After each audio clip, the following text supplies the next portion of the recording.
আসসালামু আলাইকুম। High BTS মেয়েরা, আশা করি তোমরা সবাই ভালো আছো। আমি আলহামদুলিল্লাহ ভালো আছি। সো 2 দিন ধরে গল্প দিতে পারিনি, তোমরা কেউ রাগ করো না, বুঝছো? আর চলো বেশি কথা না বাড়িয়ে গল্পে চলে যাই। জাঙ্কুক বুঝতে পারছে না এই মেয়েটি এখানে কি করছে। কিছুক্ষণ চুপ থাকার পর জাঙ্কুক জিজ্ঞাসা করলো, আপনি এখানে? তে বলল, স্যার আমার নাম কিম তে ইয়ং, আমি আপনার নতুন সেক্রেটারি।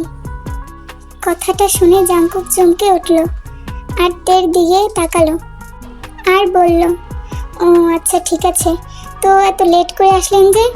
তে বলল, স্যার মানে আমি তাড়াতাড়ি বের হয়েছিলাম, কিন্তু রাস্তায় খুব জ্যাম ছিল তো তাই আসতে একটু লেট হয়ে গেছে। জাঙ্কুক বলল, ও আচ্ছা ঠিক আছে, তাহলে আপনি একটু বাইরে যান আর আমার ভাই মানে সুগাকে একটু ডাক দিবেন, বলবেন আমি দেখেছি। তে বলল, ওকে বলেই তে রুম থেকে বেরিয়ে গেল। জাঙ্কুক ভাবছে, হায় আল্লাহ, এত সুন্দর কোনো মেয়ে হতে পারে, কোনো সাজ নেই, সিম্পল লুকে দেখতে তাকে একটি পরীর মতো লাগছে। এতটা সাধারণভাবেও সে আমার মনের ভিতর সেই অদ্ভুত অনুভূতিটা জাগিয়ে তুলছে। আমি তো পাগল হয়ে যাব তাকে সামনে দেখলে বারবার। তে বাইরে বের হতেই সুগা দৌড়ে গেল তের কাছে, গিয়ে জিজ্ঞাসা করলো, কি হলো ভিতরে? তে বলল, কি আবার হবে, কিছুই হয়নি। ম্যানেজার বলল, কি হবে আবার, আগের মতোই, উনিও বাদ। সুগা বলল, সাথে আমিও। তে বলল, ও আচ্ছা ঠিক আছে, আপনাকে না স্যার ভিতরে যেতে বলছে। সুগা বলল, আমাকে? আবার আমাকে কেন? তে বলল, সেটা তো জানি না, কিন্তু সরি দেরি করে আসার জন্য। সুগা বলল, হাই সরি দিয়ে আর কি করব, এখন তুমিও বের হবে সাথে আমিও। যাই গিয়ে দেখি ভাইয়া কি বলে। ভয়ে ভয়ে সুগা এগিয়ে গেল জাঙ্কুকের কেবিনের দিকে। সুগা বলল, মে আই কামিং? জাঙ্কুক বলল, ইয়েস। সুগা বলল, কি হয়েছে ভাইয়া? মানেটা কি সুগা, এটা কাকে এনেছিস? সুগা বলল, সরি ভাইয়া, ভুল হয়ে গেছে এবারও। যাই, আমি ওকে বের করে দেবো, ওকে রাখবো না, ঠিক আছে? তুমি রাগ করো না প্লিজ। বলেই সুগা তাড়াহুড়ো করে রুম থেকে বেরিয়ে যেতে নিল। জাঙ্কুক বলল, আরে দাঁড়া দাঁড়া, কোথায় যাচ্ছিস? সুগা বলল, কেন, ওকে বের করে দিতে। জাঙ্কুক বলল, মানে আমি কি বলছি ওকে বের করতে? সুগা বলল, তাহলে? জাঙ্কুক বলল, তাহলে আবার কি, ওকে রেখে দে, বের করার দরকার নেই। সুগা বলল, সত্যি? জাঙ্কুক বলল, যা এখন তুই। সুগা মুখটা বেজার করে কেবিন থেকে বের হয়ে গেল। সুগার মুখ বেজার করে এদিকে আসতে দেখে ম্যানেজার বলল, যা ভেবেছি তাই হয়েছে। সুগা আসার পর তে জিজ্ঞাসা করলো, কি হয়েছে? ম্যানেজার বলল, আবারও বলবো কি হয়েছে? সবার মতন আপনিও বাদ হয়ে গেলেন। ম্যানেজার আবারও বলল, ওই তোরা কে কোথায় আছিস, স্যারের জন্য নতুন সেক্রেটারির খোঁজ লাগা। বলেই লোকটা হেসে দিল। সুগা বলল, তার আর কোনো দরকার নেই, যান ওনার কেবিনটা গুছিয়ে দিয়ে আসেন। ম্যানেজার বলল, তার মানে?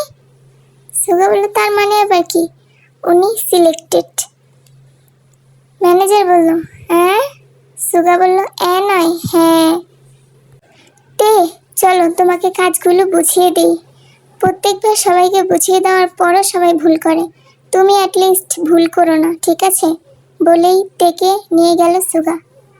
তে তো মনে মনে মহা খুশি, কারণ সে জবটা পেয়ে গেছে আর তার ক্রাশকে আজকে সে সামনে থেকে এত কাছে দেখলো। তার মনটা অনেক ফুরফুরে লাগছে, হালকা লাগছে নিজেকে খুব। ও বুঝতে পারছে না ও কীভাবে এখানে কাজ করবে, ওর ক্রাশকে সামনাসামনি বারবার দেখবে, ওকে কাজে মন দিতে পারবে, ও কিছুই বুঝে উঠতে পারছে না, অনেক এক্সাইটেড লাগছে ওকে। সুগা তেকে জিজ্ঞাসা করলো, তে তুমি কি কোনো কারণে খুশি? তে বলল, না কেন?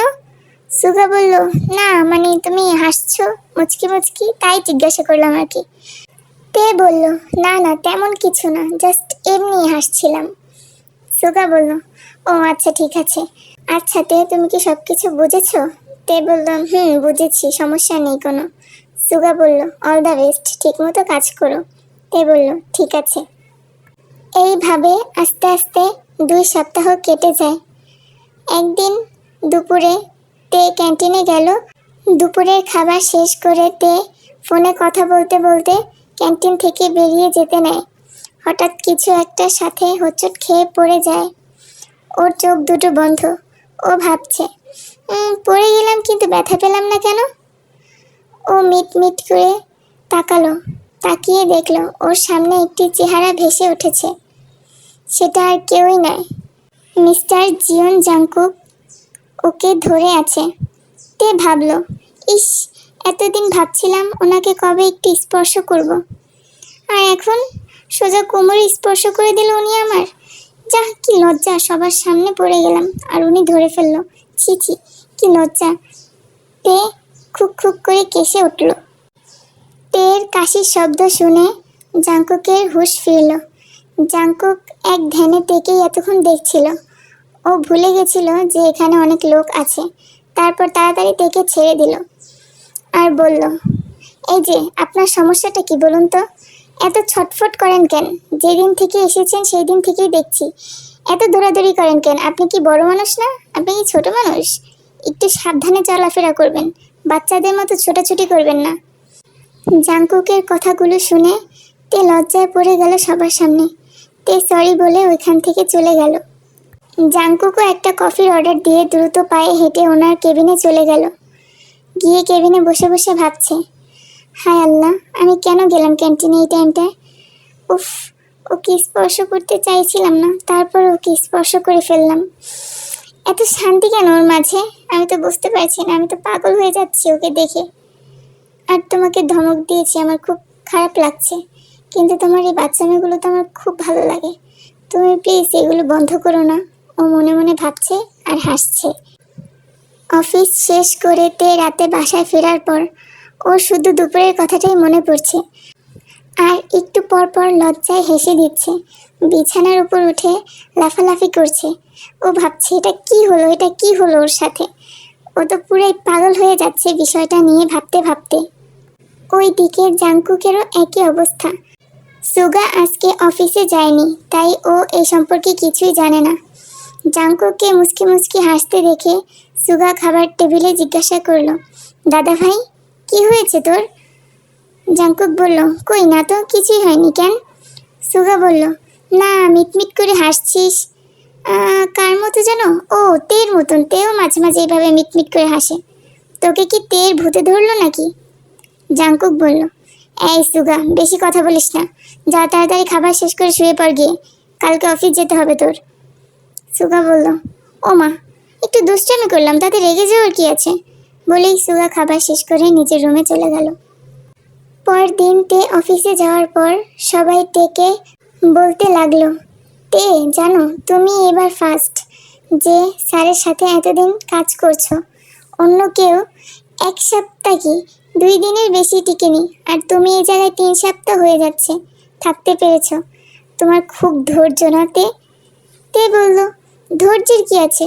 ওনাকে না রাগালেই তো উনি রাগে না, আর ঠিকঠাক কাজ করলে কি উনি রাগার কথা? আমি ঠিক করে কাজ করি, তাই উনি আমার উপর রেগে যায় না। তাই সবাই হেসে দিল তের কথা শুনে। মাঝখান থেকে ম্যানেজার বলে উঠল, না না, সেইটা না। তে, তুমি হয়তো জাদু জানো, না হলে স্যার তোমাকে প্রথম দিনই বের করে দেওয়া উচিত ছিল, কিন্তু সেটা না করে স্যার তোমাকে রেখে দিল। তুমি নিশ্চয়ই স্যারকে জাদু করেছ। তেও এবার হেসে দিল ম্যানেজারের কথা শুনে। সবাই হাসাহাসি করছে। ইতিমধ্যে সুগাও চলে এসেছে অফিসে। সুগাকে দেখে সবাই সবার কাজে চলে গেল। তেও তের কেবিনে চলে গেল কাজ করতে। কিছুক্ষণ পর তে সুগার কেবিনে গেল। এই কয়েকদিনের মধ্যে তে আর সুগা ভালো বেস্ট ফ্রেন্ড হয়ে গেছে। তে বলল, সুগা, পরশুদিন থেকে আমার 2 দিনের ছুটি লাগবে। সুগা বলল, কেন, কি হয়েছে, কোনো সমস্যা? তে বলল, না না, কোনো সমস্যা না, আমার কলেজে একটু কাজ আছে তো, তাই আর কি। সুগা বলল, ও আচ্ছা, ঠিক আছে তাহলে। তো তুমি পরশুদিনের পর থেকে 2 দিনের ছুটি নিয়ে নিও। তে বলল, থ্যাংক ইউ সুগা, ছুটিটা দেওয়ার জন্য, আমার খুবই দরকারি কাজ ছিল। সুগা বলল, ওকে ওকে, সমস্যা নেই। তুমি হচ্ছে সেক্রেটারি, তোমার যেসব যা করতে ইচ্ছা করবে তুমি আমাকে একবার বলে দিবে, ঠিক আছে?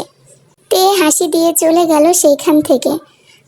পরদিন যখন তে অফিসে আসে তখন ম্যানেজার ওকে ডেকে বলে, তে তে বলল, হ্যাঁ বলুন। ম্যানেজার বলল, শোনো, এই যে এই ফাইলটাতে স্যারের সাইন লাগবে। তুমি যাও, স্যার তো আজকে অফিসে আসেনি, তো তুমি স্যারের বাসায় গিয়ে এই ফাইলটাতে সাইন করে নিয়ে আসো। জাংকুক স্যার বোধহয় আজকে অফিসে আসবে না, তুমি ওনার বাসায় চলে যাও। ফাইলটাতে আর্জেন্ট সাইন দরকার আছে, বুঝছো? যাও তাহলে। তে বলল, আমি? ম্যানেজার বলল, হ্যাঁ তো তুমি, কারণ তুমি স্যারের সেক্রেটারি, তুমি ছাড়া আর কে যাবে? ম্যানেজার বলল, দেরি করো না তে, তাড়াতাড়ি সাইন করে আনো, যাও, এটাতে তাড়াতাড়ি সাইনের দরকার আছে। তে বলল, আচ্ছা ঠিক আছে, তাহলে যাচ্ছি আমি। ম্যানেজার হেসে দিয়ে বলল, ঠিক আছে ঠিক আছে, তাড়াতাড়ি আসবে, ঠিক আছে?